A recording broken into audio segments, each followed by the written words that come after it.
Assalamualaikum warahmatullahi wabarakatuh.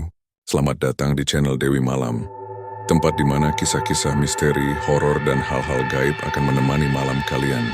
Jangan lupa untuk like, komen, dan subscribe supaya kalian gak ketinggalan cerita seram berikutnya. Siapkan diri kalian, karena cerita malam ini sudah menunggu. Desa Belawa terletak jauh di pedalaman Kalimantan, dikelilingi hutan lebat yang nyaris tak pernah dijamah manusia. Kabut selalu turun lebih cepat dari seharusnya, menutup jalan tanah berwarna merah seperti selimut tebal yang menahan cahaya matahari. Setiap sore, warga desa selalu bergegas pulang sebelum langit berubah gelap, karena mereka percaya bahwa saat malam tiba, penunggu hutan mulai berkeliaran, mencari jiwa-jiwa yang lemah. Kepercayaan itu dianggap sebagian besar orang hanya mitos. Namun tidak bagi para sesepuh yang pernah melihat sendiri kejadian-kejadian aneh di masa muda mereka. Meski begitu, kehidupan berjalan normal. Anak-anak bermain di halaman, para ibu menjemur pakaian sambil bergosip, dan para lelaki bekerja di ladang atau menyadap karet seperti biasa. Namun, sejak beberapa minggu terakhir, suasana desa berubah drastis. Warga mulai gelisah karena munculnya suara-suara aneh setiap tengah malam. Suara itu bukan suara binatang, bukan pula desir angin.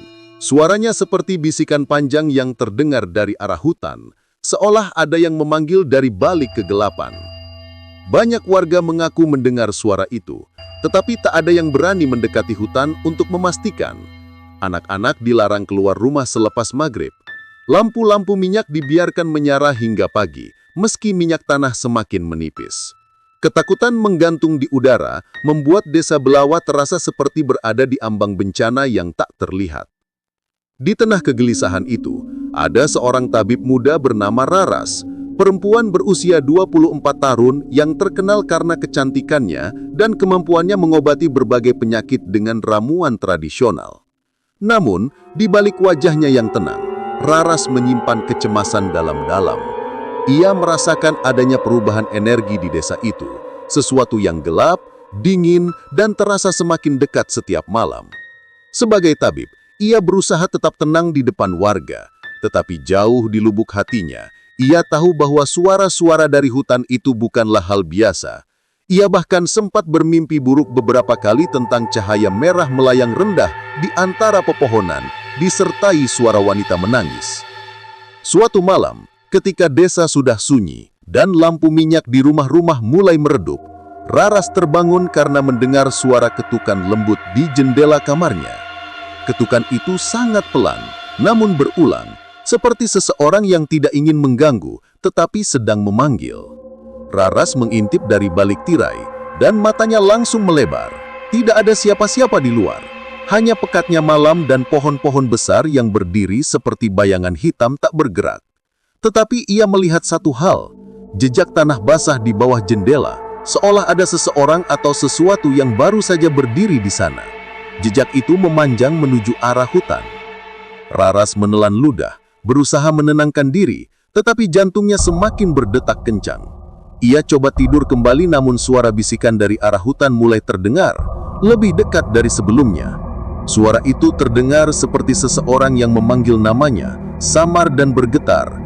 Raras, pulanglah.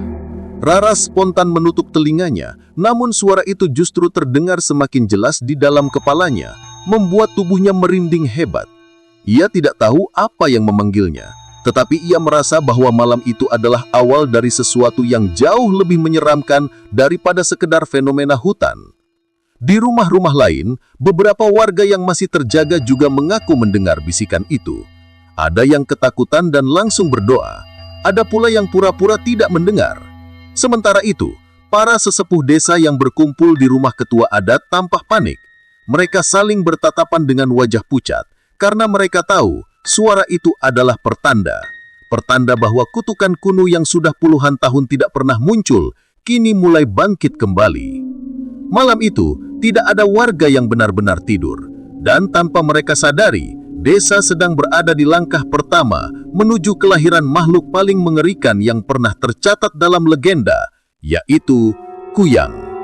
Sejak malam ketika suara misterius memanggil namanya, Raras menjadi lebih gelisah. Ia tidak lagi bisa tidur dengan tenang. Setiap kali memejamkan mata, bayangan hutan yang gelap dan cahaya merah yang menari di antara pepohonan selalu muncul dalam mimpinya. Bahkan ketika siang hari, ia merasa seolah ada sesuatu yang mengawasinya dari kejauhan, tidak terlihat tetapi sangat nyata. Namun sebagai tabib desa, ia harus tetap tegar di depan warga yang semakin ketakutan oleh suara-suara malam itu. Pada suatu pagi yang berkabut, seorang ibu muda datang ke rumah Raras sambil menangis sambil menggendong bayinya yang pucat. Bayinya tampak lemas seperti kehabisan darah. "Tolong Raras, anak saya tidak berhenti menangis sejak tengah malam," ucap sang ibu dengan suara bergetar. Raras memeriksa bayi itu dengan teliti. Tidak ada luka, tidak ada tanda-tanda penyakit, tetapi tubuh sang bayi sangat dingin. Jauh lebih dingin dari tubuh manusia normal. Ketika memegang pergelangan tangannya, Raras merasakan detak jantung yang sangat pelan, nyaris seperti tidak ada. Ia menahan napas. Kondisi ini tidak pernah ia lihat sebelumnya, bahkan dalam kasus penyakit paling parah sekalipun. Semakin banyak warga yang datang meminta pertolongan. Ada yang pingsan mendadak, ada yang tubuhnya tiba-tiba penuh lebam, dan ada pula yang tiba-tiba terlihat sangat pucat. Semua memiliki gejala sama, seolah darah mereka disedot entah oleh apa. Raras mencoba berbagai ramuan dan doa penyembuh, namun sebagian besar hanya membantu sesaat. Di dalam hatinya, ia mulai merasa tidak cukup kuat untuk menghadapi fenomena ini. Ia merasa dirinya kurang ilmu, kurang pengalaman, dan kurang kesaktian. Raras tidak pernah mengakui ini kepada siapapun, tetapi ia menyimpan ambisi besar sejak kecil. Ia ingin menjadi tabib yang paling sakti di seluruh Kalimantan.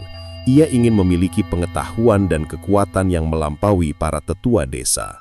Namun semakin besar keinginannya, semakin kuat pula rasa frustasi yang ia rasakan ketika menghadapi masalah yang tak dapat ia selesaikan. Suara-suara aneh dari hutan membuatnya semakin tidak tenang. Ia mulai merasa seolah alam sendiri sedang menguji dirinya atau mengundangnya. Pada malam ketiga setelah suara misterius itu muncul, Raras duduk sendirian di ruang dapur sambil menatap api lampu minyak yang bergetar. Di luar rumah, angin malam berhembus pelan, membawa aroma hutan yang lembab dan dingin. Tiba-tiba suara bisikan itu terdengar lagi, kali ini jauh lebih jelas. "Raras, kau mencari kekuatan, bukan?"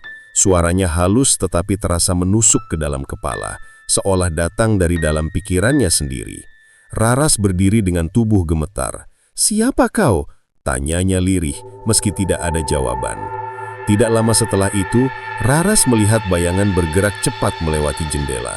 Bayangan itu tinggi dan kurus, dengan rambut panjang berantakan yang tergerai ke tanah. Hanya sesaat, tetapi cukup untuk membuat hati Raras berdegup kencang.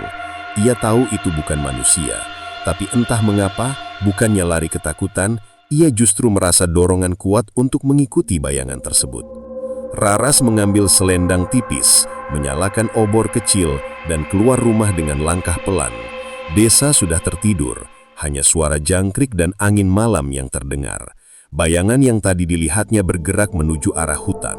Hutan yang oleh para tetua disebut sebagai Sungai Hitam, tempat roh-roh liar bermukim. Raras menelan ludah. Ia pernah dilarang mendekati tempat itu, tetapi nalurinya justru mendorongnya untuk pergi ke sana. Ketika ia melangkah masuk melewati batas pohon pertama, udara langsung berubah dingin, seperti ada yang menyedot hangat tubuhnya. Pepohonan menjulang tinggi, daunnya menutup langit sehingga hanya sedikit cahaya bulan yang menembus. Namun Raras tidak berhenti. Di dalam benaknya, suara tadi kembali terdengar. "Jika kau ingin kekuatan, datanglah, aku menunggumu." Raras berjalan semakin dalam hingga ia tiba di tepi sungai lebar yang airnya hitam pekat, seperti tinta.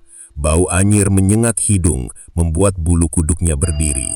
Di permukaan air muncul sesuatu seperti gelembung besar yang pecah pelan, lalu air bergumuruh tanpa angin. Dari balik kabut tipis, muncul sosok perempuan tua, berwajah keriput dengan mata merah menyala dan rambut panjang menjuntai hingga menyentuh air. Raras terbelalak. Sosok itu tersenyum lebar, memperlihatkan gigi-gigi yang terlalu tajam untuk ukuran manusia. "Selamat datang, Raras," bisiknya. "Kau telah mendengar panggilanku." Tubuh Raras gemetar hebat tetapi kakinya tidak bisa beranjak. Sosok itu mendekat lebih dekat, wajahnya hanya beberapa jengkal dari Raras. "Kau ingin menjadi lebih kuat, bukan? Kau ingin menolong desamu, bukan? Kau ingin menjadi tabib yang paling sakti?" Raras tak bisa menjawab, hanya diam, tetapi diamnya adalah jawaban. Perempuan itu mengangguk pelan, senyum puas muncul di bibirnya. "Maka datanglah lagi esok malam, kita akan bicarakan perjanjian." Di saat Raras berkedip, sosok perempuan itu hilang begitu saja, meninggalkan riak air yang perlahan tenang. Raras berlari pulang dengan napas tersengal-sengal. Saat ia sampai di batas desa, suara bisikan itu terdengar sekali lagi. Lebih lembut, lebih dekat. "Esok malam, Raras." Dan setelah itu, tak ada jalan kembali. Malam itu, Raras sadar satu hal. Ia baru saja melangkah memasuki dunia yang seharusnya tidak tersentuh manusia. Dan sesuatu di hutan itu sedang menunggunya dengan sabar. Pagi berikutnya, suasana desa Belawa jauh lebih sunyi dari biasanya. Biasanya suara ayam berkokok dan anak-anak berlari-lari kecil sudah terdengar begitu matahari terbit. Namun hari itu tidak. Hanya ada angin dingin yang menyapu lembut dedaunan, membawa aroma lembab yang tidak biasa. Raras bangun dengan mata sembab setelah semalaman tidak bisa tidur. Ingatan tentang pertemuannya dengan sosok perempuan tua di Sungai Hitam masih melekat jelas di benaknya, membuat dadanya terasa berat. Namun baru beberapa menit ia bangun, terdengar suara teriakan dari luar rumah. Raras segera berlari keluar. Sekumpulan warga sudah berkumpul di depan rumah Pak Sarman. Di sana, seorang anak laki-laki berusia sekitar 7 tahun terbaring tak sadarkan diri. Tubuhnya pucat seperti kertas, bibirnya biru, dan matanya setengah terbuka seolah ia terbangun, tetapi tidak melihat apapun. "Tolong, tolong anak saya!" teriak ibu anak itu histeris. Ia mengguncang tubuh anaknya, tetapi anak itu tetap kaku. Raras segera memeriksa nadi anak itu. Sangat lemah, hampir tidak terasa. Ketika jarinya menyentuh dada sang anak, ia terkejut. Kulitnya dingin, seperti baru diangkat dari air sungai. "Sejak jam berapa begini?" tanya Raras cepat. "Sejak tengah malam." Dia tiba-tiba menjerit, lalu diam tak bergerak. Jawab sang ibu dengan suara parau. "Saya melihat darah keluar sedikit dari hidungnya. Setelah itu dia langsung pingsan." Raras menelan ludah. Gejalanya mirip seperti bayi yang ia periksa beberapa hari lalu. Ia mengambil ramuan penghangat dari tas kecilnya, memeriksa tubuh anak itu sambil berusaha tetap tenang. Warga lain terus berdatangan, sebagian membawa kabar buruk. Ada 2 orang dewasa yang pingsan di ladang. Ada seorang nenek yang tiba-tiba muntah darah, meski sebelumnya sehat. Ada pula yang mendengar suara seperti sesuatu menggaruk atap rumah mereka pada tengah malam. Desa Belawa mulai diserang wabah misterius, dan tidak ada yang tahu dari mana asalnya. Saat matahari naik lebih tinggi, kondisi semakin kacau. Beberapa warga mulai berkumpul di balai desa memohon bantuan dari ketua adat. Para tetua desa tampak gelisah, bertukar tatapan penuh rahasia, seolah mereka menyimpan sesuatu yang tidak ingin diucapkan lantang. Raras memperhatikan mereka dari jauh, mencoba membaca gestur mereka. Ada rasa curiga yang tumbuh dalam dirinya. Apakah para tetua tahu apa yang sebenarnya terjadi? Di tengah kekacauan itu, suara gong dipukul 3 kali. Tanda darurat desa. Semua warga bergegas berkumpul di balai desa. Raras ikut berdiri di barisan depan. Ketua adat, Pak Jatmiko, berdiri dengan wajah kelabu. Tangannya gemetar ketika ia mengangkat tongkat kayu adat. "Warga Belawa," ucapnya pelan. "Apa yang kita hadapi bukan penyakit biasa. Ini adalah tanda." Tanda, warga mulai berbisik-bisik panik. Raras menatap Pak Jatmiko dengan rasa tidak percaya. Ia menunggu lanjutannya. Pak Jatmiko melanjutkan, "Tanda bahwa ada sesuatu yang bangkit dari arah hutan. Sesuatu yang sudah tidak muncul puluhan tahun. Sesuatu yang lapar." Warga mulai menangis ketakutan. Ada yang memeluk anaknya erat-erat, ada yang langsung berlari pulang untuk mengunci pintu. Sementara itu, Raras merasakan tubuhnya menjadi kaku. Kata lapar bergaung dalam pikirannya. seakan ada bayangan cahaya merah dan suara bisikan yang kembali menari di telinganya. Ketika para warga mulai bubar dengan wajah panik, Raras mendekati para tetua. "Apa maksud semua ini?" tanyanya dengan suara tegang. "Tolong katakan yang sebenarnya." Para tetua saling menatap, ragu untuk berbicara. Akhirnya Pak Jatmiko mendesah berat. "Kami pernah melihat kejadian seperti ini, 50 tahun lalu. Saat itu ada makhluk dari hutan yang meminum darah manusia. Orang-orang menyebutnya Kuyang. Kata itu membuat seluruh bulu kuduk Raras berdiri. Kuyang, legenda yang sering ia dengar tentang makhluk berkepala perempuan yang terbang tanpa tubuh, membawa usus yang menjuntai, mencari darah bayi dan wanita hamil. Ia selalu menganggap itu hanya cerita untuk menakuti anak-anak. Namun sekarang, tanda-tandanya mencocok. Sebelumnya, makhluk itu datang setelah seseorang melakukan ritual terlarang di Sungai Hitam. Lanjut Pak Jatmiko pelang. "Kami menduga seseorang di desa ini telah memanggilnya kembali." Deg, jantung Raras berdegup keras. Kata-kata itu langsung menusuk ke dalam dirinya. Sosok perempuan berwajah keriput di Sungai Hitam, bisikan yang memanggil namanya, keinginannya untuk menjadi lebih kuat semua terhubung. Siapa yang melakukannya?" tanya Raras dengan suara tegang. Namun para tetua tidak menjawab. Mereka hanya menatap Raras dengan tatapan yang sulit diartikan, campuran curiga, takut, dan seolah sudah mengetahui sesuatu. Raras mundur selangkah dengan napas tersengal. Di dalam hatinya, sebuah ketakutan mulai tumbuh. Apakah ia tanpa sadar telah memulai semua ini? Sementara itu, dari arah hutan, terdengar suara lirih seperti rintihan wanita. Tidak keras, tetapi cukup untuk membuat seluruh desa merinding. Suara itu terasa seperti panggilan, semakin dekat dan semakin Malam itu, udara desa Belawa terasa lebih berat dari biasanya. Angin berhenti berhembus, seolah hutan menahan napasnya. Raras duduk di tepi ranjang dengan tubuh gemetar. Setelah mendengar ketua adat menyebut kata Kuyang, pikirannya tidak bisa tenang.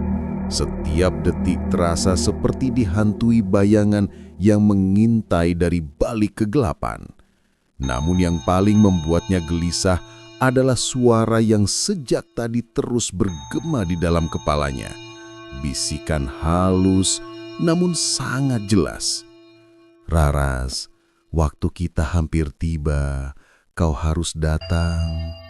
Semakin ia mencoba mengabaikannya, bisikan itu semakin keras, seolah merayapi tulang belakangnya.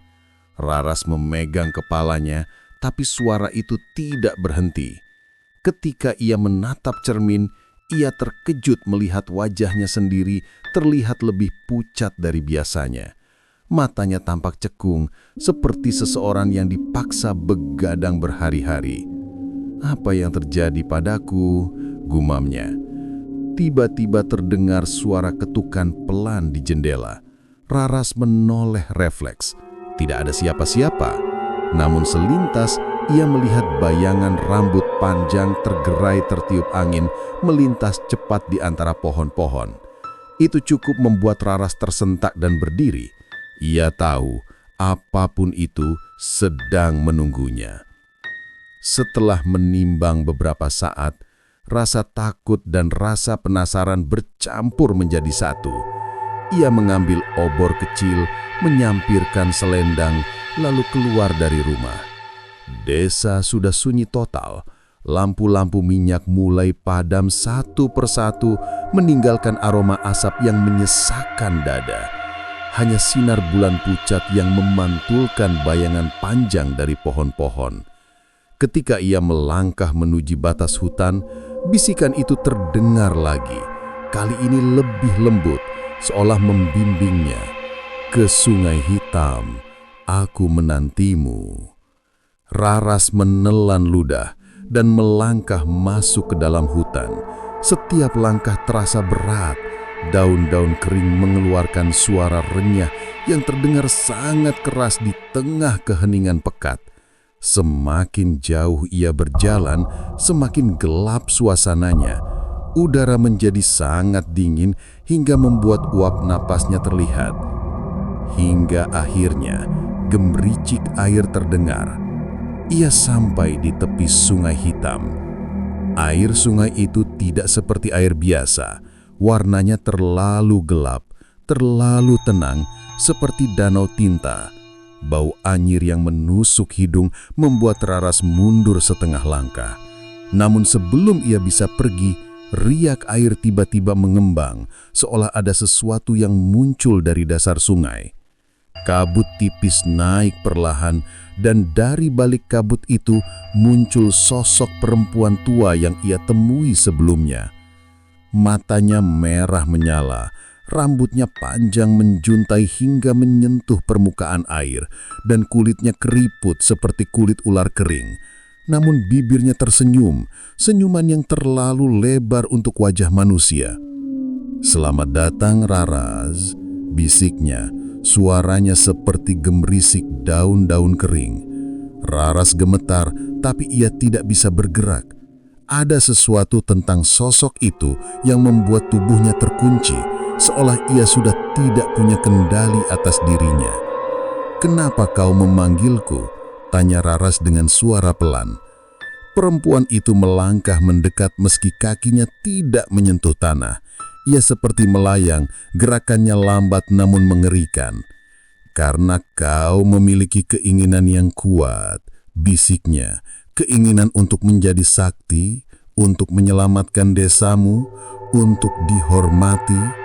Raras terdiam. Kata-kata itu menusuk langsung ke dalam hatinya. Perempuan tua itu melanjutkan, "Kau bisa memberikanku semua itu, kekuatan, ilmu, kesaktian, bahkan kemampuan menyembuhkan penyakit yang tidak bisa dilakukan manusia biasa." Raras menegakkan tubuhnya. "Apa syaratnya?" Senyum perempuan itu melebar, dan seketika angin dingin berhembus membuat api obor Raras berkedip lemah. "Syaratnya sederhana," jawabnya. "Pada malam bulan merah, kau harus memberikan satu pengorbanan." Raras mengernyit.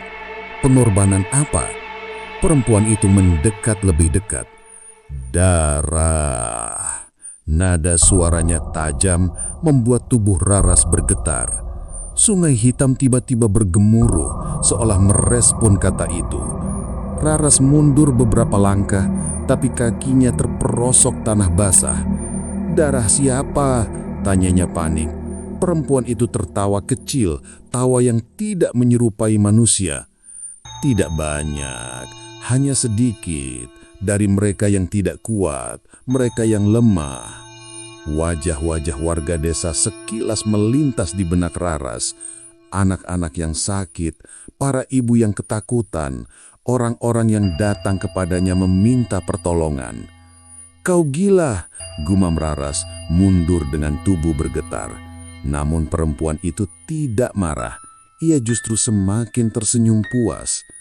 "Kau bisa menolak, Raras, tapi ingat, wabah itu tidak akan berhenti dan desa ini akan mati satu persatu." Raras membeku. Perempuan itu mendekat hingga jarak wajah mereka hanya sejengkal. "Atau kau bisa menerima dan menjadi tabib paling sakti, menyelamatkan semuanya." Hening, hanya suara Sungai Hitam yang bergolak. Lalu perempuan itu mengangkat tangannya. Dari telapak tangannya muncul cahaya gelap seperti kabut pekat. "Sentuh ini dan perjanjian kita dimulai." Raras memandang kabut itu lama, sangat lama. Jantungnya berdebup kencang. Ia tahu apapun yang terjadi setelah ini, hidupnya tidak akan sama. Lalu dengan tangan gemetar, ia meraih kabut itu. Begitu jarinya menyentuhnya,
Sejak pertemuan di Sungai Hitam, tubuh Raras terasa aneh.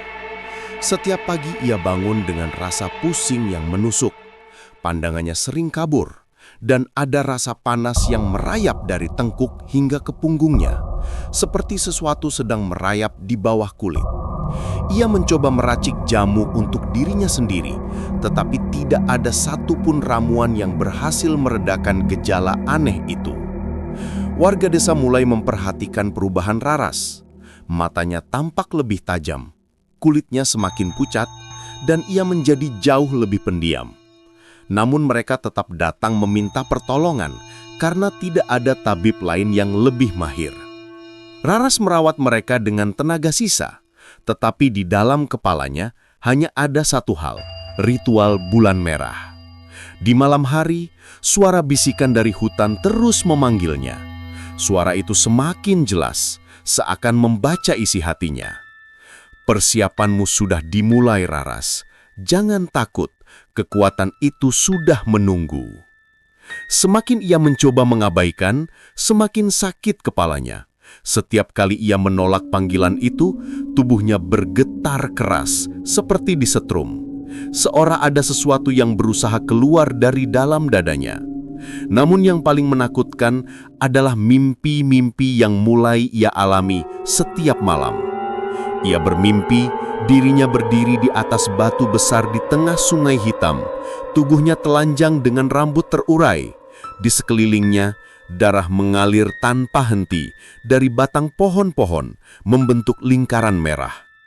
Di tengah lingkaran itu, perempuan tua berwajah keriput menatapnya dengan senyum mengerikan. Dalam mimpi itu, perempuan itu selalu berkata, "Ritual hampir tiba, siapkan dirimu, siapkan tubuhmu." Raras terbangun berkali-kali dengan keringat dingin membasahi seluruh tubuhnya. Tetapi semakin ia bermimpi, semakin ia merasa bahwa semua itu bukan sekedar mimpi, melainkan perintah. Hari yang ditakuti akhirnya tiba.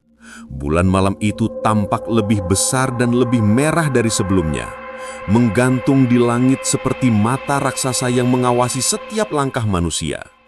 Desa Belawa menjadi sangat sunyi. Bahkan serangga pun seolah takut bersuara. Para tetua menutup pintu rapat-rapat. Para ibu mengumpulkan anak-anak mereka dalam satu ruangan. Semua orang menunggu sesuatu yang tidak mereka mengerti, tetapi mereka tahu itu buruk. Di rumahnya, Raras duduk di tengah ruangan dengan tubuh gemetar. Meski hatinya menolak, kakinya terasa bergerak sendiri, dipaksa oleh sesuatu yang lebih kuat daripada kehendaknya. Ia berjalan ke dapur, mengambil pisau kecil yang biasa ia gunakan untuk memotong tanaman obat. Tangannya bergetar keras, namun tidak bisa melepaskan pisau itu. Datanglah Raras. Suara itu begitu jelas, seakan perempuan tua itu berdiri tepat di belakangnya. Raras memejamkan mata, mencoba melawan. "Tidak, aku tidak mau melakukan ini." Tapi rasa panas di tubuhnya semakin kuat. Tulangnya seperti dipelintir dari dalam.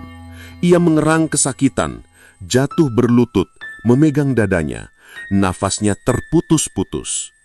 "Jika kau menolak, tubuhmu akan hancur," bisik suara itu lagi. "Terimalah, dan kau akan menjadi kuat." Dengan nafas terengah, Raras akhirnya berdiri dan keluar rumah. Langkahnya limbung, tetapi tubuhnya bergerak seperti ditarik magnet. Ia berjalan menuju hutan, mengikuti suara yang terus memanggilnya dari kejauhan. Semakin dalam ia masuk, semakin pekat hawa gelap yang menyelimuti sekelilingnya. Angin berhenti, udara menjadi dingin tak wajar. Burung-burung hutan yang biasanya ribut, kini menghilang. Ketika ia tiba di tepi Sungai Hitam, perempuan tua itu sudah menunggunya. Senyumannya makin lebar, matanya bersinar merah. "Bagus, kau datang," ucapnya. Raras mencoba berbicara, tetapi suara tidak keluar. Terlalu takut, terlalu sakit. "Duduklah di batu itu," perintah perempuan tua itu sambil menunjuk batu besar di tengah sungai. Raras menurut tanpa sadar. Begitu ia duduk, perempuan tua itu mulai merapalkan mantra dalam bahasa kuno. bahasa yang tidak pernah didengar manusia biasa. Suaranya berubah-ubah, kadang seperti gumaman, kadang seperti geraman hewan, kadang seperti jeritan anak kecil. Air sungai mulai menghitam lebih pekat. Arusnya bergolak seperti hidup. Dari dasar sungai, muncul kabut merah tipis yang mengelilingi tubuh Raras. "Sekarang, minum ini," kata perempuan tua itu sambil mengangkat kendi kecil berisi cairan hitam pekat. Tanpa bisa menolak, Raras membuka mulutnya. Cairan itu pahit luar biasa. Dan begitu masuk ke tenggorokannya, tubuhnya langsung menggeliat keras. Perempuan tua itu mencabut ayam cemani dari keranjang, menggorok lehernya, dan memercikkan darah hitam ayam itu ke tubuh Raras.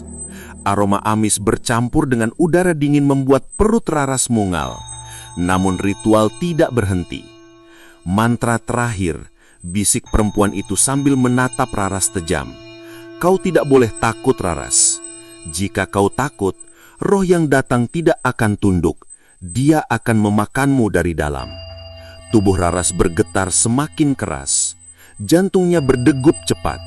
Matanya menggelap. Perempuan tua itu mengangkat kedua tangan dan berseru lantang. "Darah untuk kekuatan, jiwa untuk kehidupan. Terimalah roh malam ini." Langit mendadak merah darah. Petir hitam menyambar tepat di atas kepala Raras. Lalu, sesuatu masuk ke dalam tubuhnya. Bukan angin, bukan suara, melainkan roh. Raras menjerit, tubuhnya melengkung tak wajar seperti tulang-tulangnya dipatahkan. Mulutnya terbuka lebar, tetapi suara jeritanya tidak terdengar, tertelan oleh suara sungai yang tiba-tiba mengaum. Perempuan tua itu tertawa puas. Namun tiba-tiba sesuatu terjadi.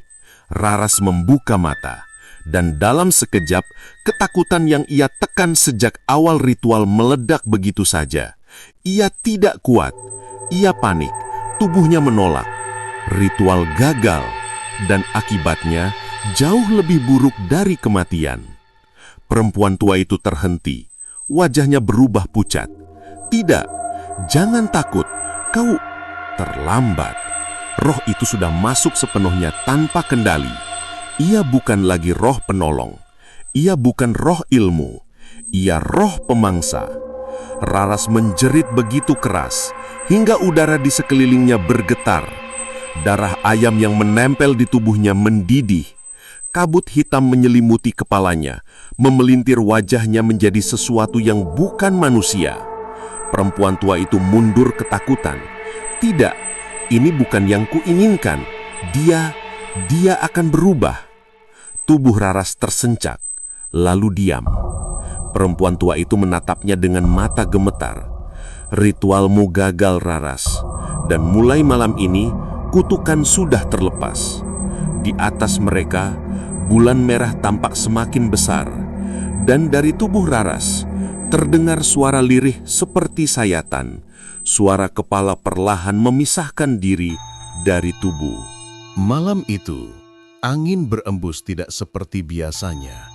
Bunyinya panjang, melengking, seperti suara sesuatu yang sedang merayap turun dari langit. Raras duduk di sisi ranjang sambil memegangi jantungnya. Napasnya terasa berat, kepalanya berdenyut, dan tubuhnya seperti kehilangan tenaga. Namun yang membuatnya paling takut adalah satu hal. Ia tidak mendengar bisikan itu malam ini, dan justru keheningan itulah yang membuat suasananya terasa jauh lebih mencekam. Di luar rumah, seluruh desa masih tegang akibat kematian Laduni. Warga tidak berani keluar setelah maghrib dan semua pintu dipalang menggunakan kayu besar. Namun bagi para sesepuh, teror itu baru saja dimulai. Sementara itu, di dalam rumahnya, Raras memeriksa ulang kalung yang ia temukan di kuburan Nenek Sari. Kalung dengan batu merah gelap yang disebut batu Nurhaidah. Batu itu tampak bersinar samar, seperti bara yang hampir padam. Setiap kali Raras memegangnya, Ia merasa sesuatu di dalam dirinya terbangun, seperti ada kekuatan yang selama ini tidur dan kini menuntut keluar. Raras menghela napas dalam-dalam. Apa sebenarnya yang terjadi padaku? Namun sebelum ia dapat berpikir lebih jauh, suara ketukan lembut kembali terdengar. Kali ini bukan di jendela, melainkan di pintu depan. Tok, tok, tok. Ketukannya lambat, namun ritmenya aneh, seperti bukan manusia yang melakukannya. Raras mendekat, langkahnya berat, dan tangan kanan memegang lampu minyak. Ia membuka pintu sedikit, hanya untuk mendapati angin dingin menyambar wajahnya, membuat lampu hampir padam. Tidak ada siapapun, hanya halaman kosong, dan suara dari arah pepohonan yang terdengar seperti tawa kecil perempuan. Raras menutup pintu cepat-cepat, tubuhnya gemetar. Saat ia berbalik, matanya langsung melebar. Batu Nur Haidah kini bersinar terang, merah menyala seperti darah segar. Dan seketika, suara itu kembali terdengar, bukan dari luar, tapi dari dalam kepalanya. Raras, darahmu, bangunkan aku. Raras menutupi telinganya, namun sia-sia. Suara itu menembus tulang, menari-nari di dalam pikirannya, membuat ia hampir jatuh. Ketika bisikan itu akhirnya menghilang, Raras tersungkur di lantai. Ia menangis tanpa suara, menyadari bahwa kalung itu bukan sekedar benda peninggalan. Kalung itu hidup. Sementara itu, di rumah ketua adat, para sesepuh sedang melakukan pertemuan darurat. Lampu-lampu dipadamkan dan satu-satunya penerangan hanya berasal dari lilin di tengah ruangan. Laduni tewas, darahnya habis. Ini bukan pembunuhan biasa, ujar Pak Darman, sesepuh tertua. Ini pasti perbuatan makhluk yang dulu dibangkitkan Nenek Sari, bisik sesepuh lain. Tapi kita sudah menguburnya bersama mantra dan pagar gaib, bantah yang lain. Pak Darman menggeleng pelan. Hutan tidak pernah sepenuhnya menelan kutukan. Jika seseorang menyentuh peninggalannya, ritual itu bisa aktif kembali. Semua sesepuh terdiam, mereka saling berpandangan, dan akhirnya pertanyaan yang paling mereka takutkan pun muncul. Siapa yang menemukan batu Nur Haidah? Tidak ada yang menjawab, tetapi wajah mereka berubah pucat saat menyadari satu hal. Hanya satu orang yang dikenal suka pergi ke kuburan untuk mencari tumbuhan obat, Raras. Pada saat yang sama, kondisi Raras semakin memburuk. Ia memutuskan untuk pergi ke rumah tabib tua, Maidah, satu-satunya orang yang mungkin bisa menjelaskan apa yang terjadi pada dirinya dan kalung itu. Dalam perjalanan menuju rumah Maidah, jalanan desa terasa jauh lebih sunyi daripada biasanya. Tidak ada anjing menggonggong, tidak ada suara jangkrik, bahkan angin pun seperti berhenti. Raras melangkah cepat, namun tiba-tiba ia merasa seperti ada seseorang yang mengikutinya dari belakang. Langkahnya berhenti, namun suara langkah di belakangnya masih terdengar. Raras menoleh perlahan, tapi jalanan kosong. Tidak ada siapapun. Ia menelan ludah lalu mempercepat langkahnya. Namun suara itu kini berubah, bukan langkah kaki, melainkan suara sesuatu yang melayang rendah seperti kain panjang yang terseret di udara. Es. Raras menengadah dan jantungnya hampir terhenti. Di atasnya, tepat di antara pepohonan, tampak sekelebat cahaya merah bergerak cepat. Bentuknya tidak jelas, namun terlihat seperti kepala perempuan dengan rambut panjang menjuntai ke bawah. Di bagian bawahnya, tidak ada tubuh. Hanya organ-organ yang menggantung berayun seperti benda hidup. Raras terpaku, matanya melebar, napas hilang. Makhluk itu berhenti tepat di atasnya, hanya beberapa meter. Wajahnya pucat, matanya merah membara, bibirnya menyeringi. Lalu ia berbisik dengan suara yang sangat Raras kenal. Raras, bangunkan aku, beri aku darahmu. Raras menjerit sekuat tenaga dan berlari tanpa menoleh lagi. Ia tidak tahu apakah makhluk itu mengejarnya atau tidak. Yang ia tahu hanyalah satu hal. Kutukanku yang telah terbangun, dan batu Nurhaidah adalah kuncinya. Selepas berlari tanpa arah, Raras akhirnya tiba di depan rumah Maidah, sebuah rumah kecil yang dikelilingi tanaman obat dengan aroma sereh dan kemenyan yang biasanya membuat hati tenang. Namun malam itu, tidak ada ketenangan sama sekali. Rumah itu tampak lebih gelap dari biasanya, seolah menyerap cahaya bulan yang seharusnya jatuh ke halaman. Raras mengetuk pintu dengan panik. "Maidah, Mak, tolong buka pintunya." Tidak ada jawaban. Ia mengetuk lagi, lebih keras. "Mak, ini Raras, tolong." Masih hening. Raras ragu, namun ia nekat mendorong pintu. Ternyata tidak dikunci. Begitu pintu terbuka, aroma kemenyan kuat menyambar hidungnya, bercampur dengan bau lain yang membuat bulu kuduknya meremang, bau darah. Raras melangkah masuk. Lampu minyak di tengah ruangan menyala redup, bergetar oleh tiupan angin dari celah atap. Ruangan itu seperti baru digunakan untuk ritual. Daun-daunan kering berserakan di lantai, mangkuk tanah liat terbalik, dan di sudut terlihat garis-garis mantra yang digambar menggunakan arang. "Maidah," panggil Raras pelan. Namun, sebelum ia bisa melangkah lebih jauh, ia melihat sesuatu di lantai. Jejak kaki. Jejak kaki kecil yang mengarah ke dapur. Tetapi jejak itu bukan kaki manusia. Jarinya panjang dan bengkok, seperti kuku-kuku tajam meninggalkan cekungan dalam di lantai kayu. Raras merasakan tenggorokannya kering, tapi ia memaksa dirinya mengikuti jejak itu. Sesampainya di dapur, pintu belakang rumah tampak terbuka lebar, menampilkan halaman belakang yang gelap. Raras hendak keluar, namun sebuah tangan kerikut tiba-tiba mencengkram lengannya dari belakang. "Jangan keluar!" Raras melonjak dan nyaris berteriak, namun ia segera mengenali wajah rentah di depannya. "Maidah, astaga Mak, saya kira Mak." Maidah langsung menutup mulut Raras dengan tangan gemetar. Mata tuanya merah, bukan karena marah, melainkan karena menangis. "Kau sudah diburu, Nak. Cepat masuk ke bilik, kita bicara di dalam." Mereka masuk ke bilik kecil di sudut dapur. Maidah menyalakan kemenyan, menutup semua celah, dan hanya menyisakan satu lilin kecil di tengah ruangan. Raras duduk sambil memeluk dirinya sendiri. Sementara itu, Maidah terlihat ketakutan setengah mati. Nenek Sari membuka pintu yang seharusnya tidak pernah dibuka. Ujar Maidah pelan. "Apa hubungannya dengan kalung ini, Mak?" Tanya Raras sambil menunjukkan batu Nurhaidah.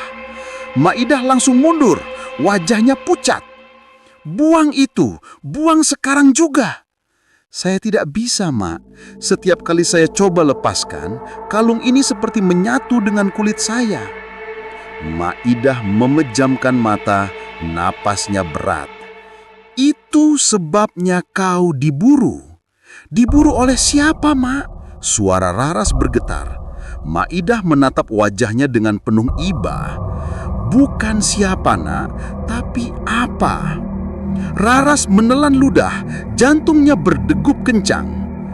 Kalung itu dulu dipakai Nenek Sari untuk memperkuat pesugihannya. Tapi ia tidak pernah menyelesaikan ritual terakhirnya. Dan ritual itu kini diteruskan padamu. Raras membeku. "Apa maksud Mak diteruskan?" Maidah memegang tangan Raras erat-erat. "Kau sedang dipersiapkan menjadi wadah. Wadah bagi makhluk itu. Kuyang." Raras seolah kehilangan napas. Dunia seperti berputar. Ia memegangi kepalanya, tak mampu menerima apa yang baru saja ia dengar. "Tapi saya tidak mau. Saya tidak melakukan apa-apa. Saya hanya..." Kau menyentuh kalungnya, nak. Kau menyentuh peninggalan yang mengikat jiwa. Dan sekarang kuyang itu ingin hidup kembali melalui tubuhmu. Raras menutup wajahnya dengan kedua tangan, air mata mulai keluar tanpa bisa ia tahan. "Mak, makhluk itu mengejar saya, matanya merah, suaranya memanggil saya." Itu kuyang lama, sisa dari kutukan Nenek Sari. Ia sudah lemah. Tapi jika batu Nurhaidah bersinar penuh, ia bisa menyatu denganmu. Kau akan kehilangan tubuhmu dan makhluk itu akan lahir kembali. Tiba-tiba, lilin di tengah ruangan bergetar. Kemudian padam. Ruangan langsung gelap. Maidah membeku. Dia datang. Raras merasakan kulitnya merinding. Suara itu kembali terdengar. Bukan dari luar rumah, melainkan dari langit-langit tepat di atas mereka.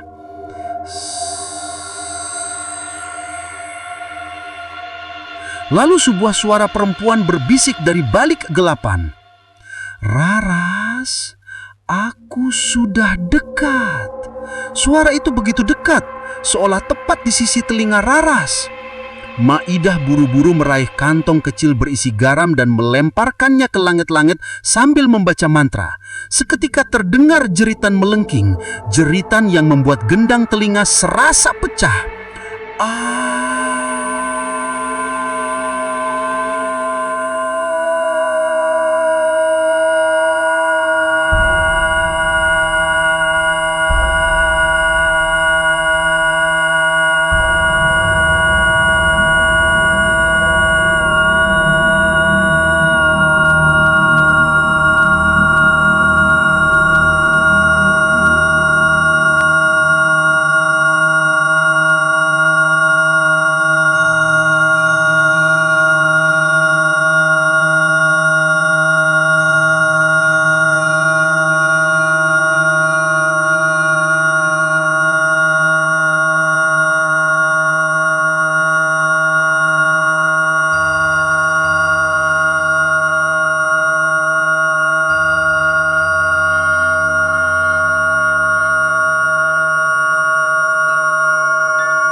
lari sekuat tenaga menyusuri jalanan tanah desa Belawa.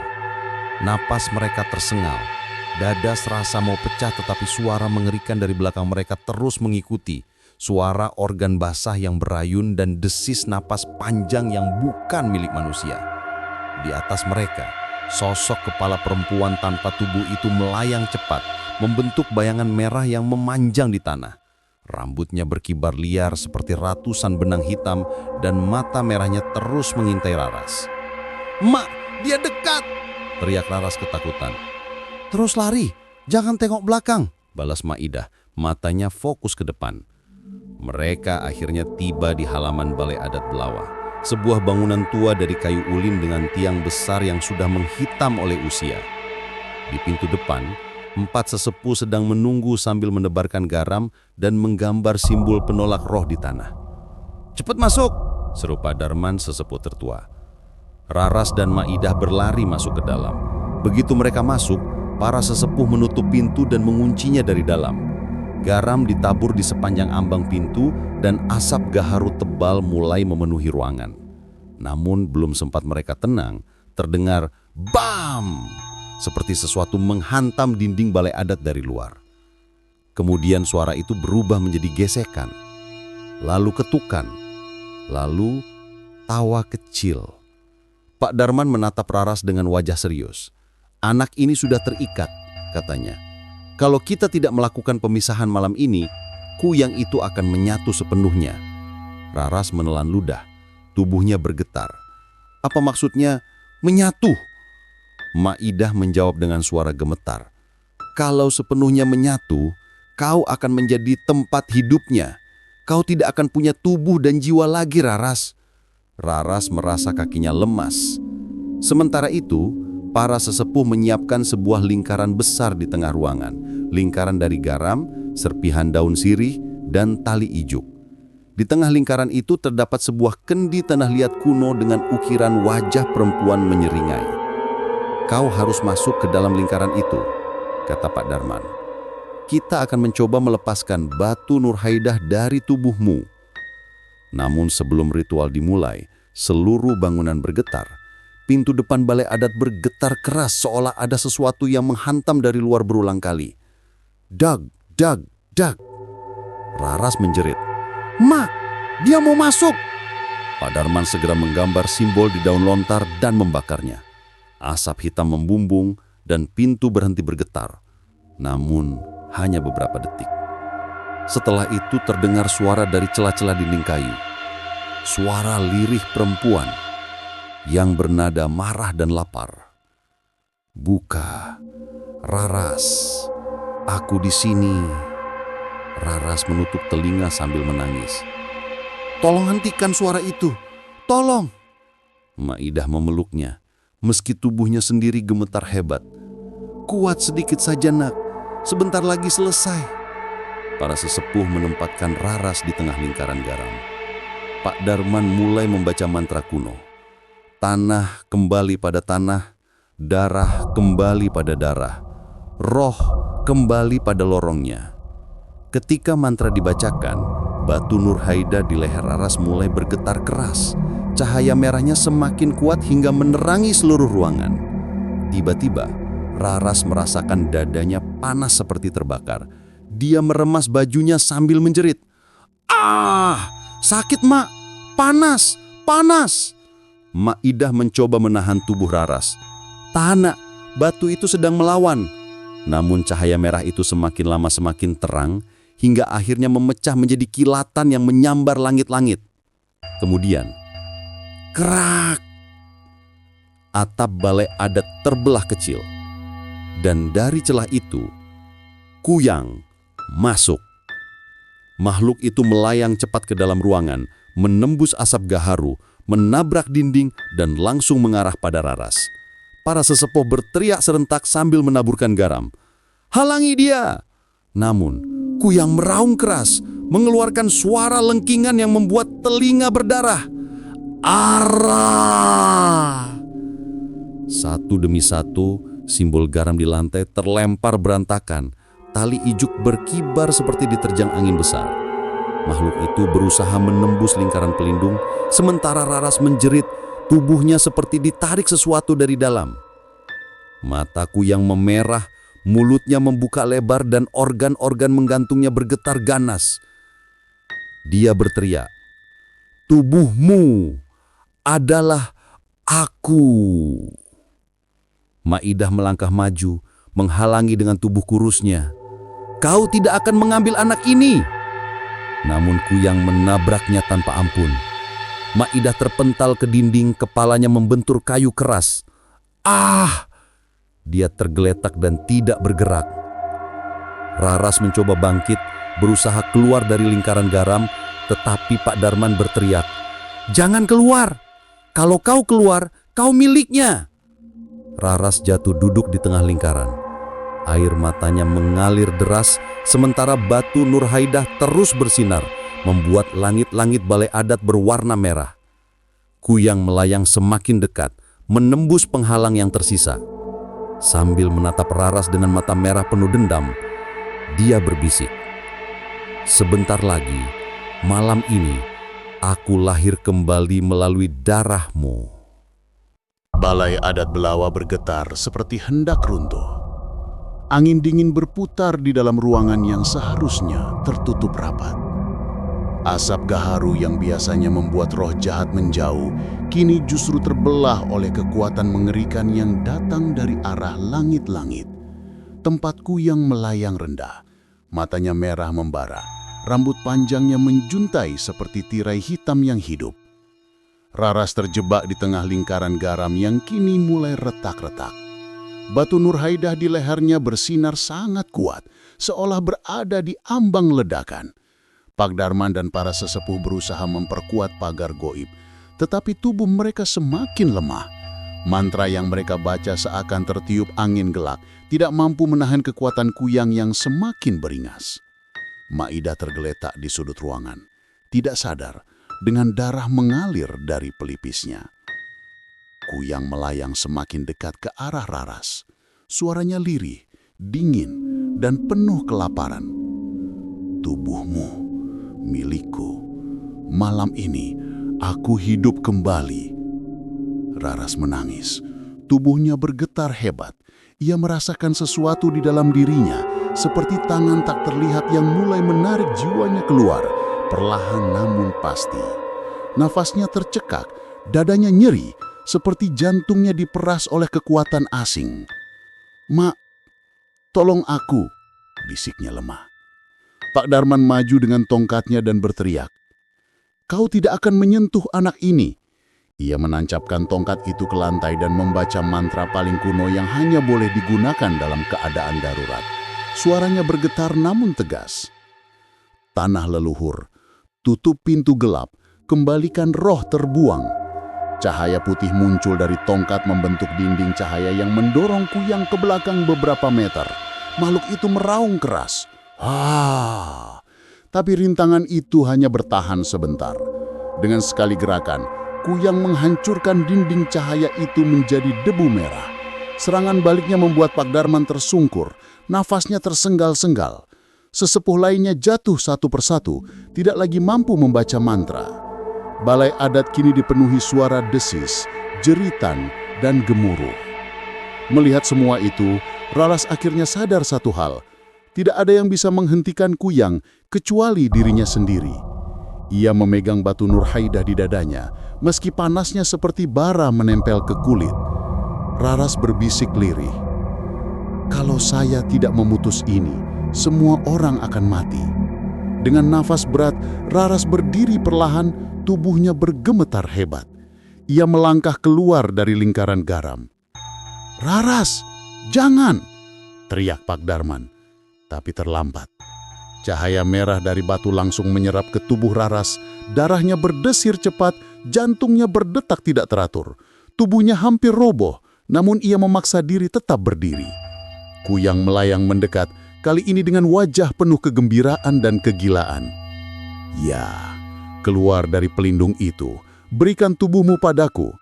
Raras memandang Kuyang dengan mata basah air mata, bukan ketakutan lagi, tapi tekad. "Saya bukan milikmu. Ia meraih pisau ritual kecil yang tergeletak di lantai. Tanpa ragu ia mengangkatnya tinggi-tinggi. Kuyang terkejut. "Jangan!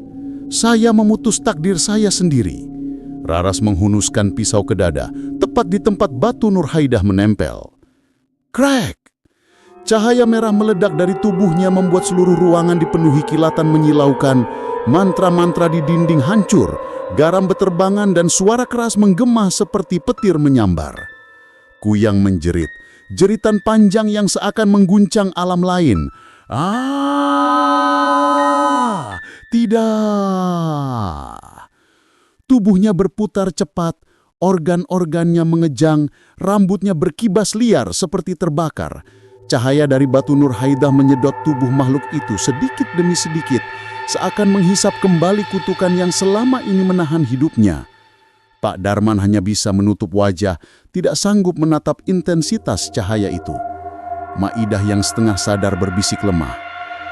"Ya Tuhan, dia mengorbankan dirinya." Ketika cahaya akhirnya mereda, balai adat menjadi hening. Asap menipis perlahan, dan di tengah lantai terbaring tubuh Raras. Ia tidak bergerak. Di sampingnya, batu Nurhaidah telah pecah menjadi serpihan kecil, tidak lagi bersinar. Kutukannya padam. Kuyang hilang. Tidak tersisa suara, energi, atau bau. Semuanya sirna, seolah tak pernah ada. Pak Darman merangkak mendekati Raras. "Anak ini," suaranya serak.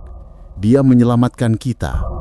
Sesepuh lain menangis haru, sementara Maidah meraih tangan Raras yang sudah dingin dan menempelkan ke pipinya. "Nak, kau lebih berani dari siapapun di desa ini." Malam itu langit desa Belawa terasa berbeda, lebih ringan, lebih damai. Tidak ada suara bisikan dari hutan, tidak ada cahaya merah melayang. Kutukan kuno itu akhirnya berakhir. Beberapa hari setelah kejadian, para sesepuh mengadakan upacara besar untuk menghapus sisa-sisa energi gelap di balai adat. Warga desa berdatangan untuk memberikan hormat terakhir kepada Raras, sang tabib muda yang mengorbankan hidupnya demi keselamatan desa. Namun saat upacara selesai dan semua orang sudah pulang, Maidah kembali ke balai adat untuk membersihkan lantai. Saat ia menyapu sudut ruangan, ia menemukan satu serpihan batu Nurhaidah yang tampak lebih gelap dari sisanya. Serpihan itu berdenyut pelan. Maidah terdiam. Nafasnya tercekak. Tidak, ini tidak boleh. Namun sebelum ia bisa mengambilnya, serpihan itu retak, dan dari celah retakan keluar bisikan halus. "Raras." Maidah terbeku, wajahnya pucat. Malam itu angin di desa Belawa kembali berubah, bukan angin bahaya, tapi angin peringatan.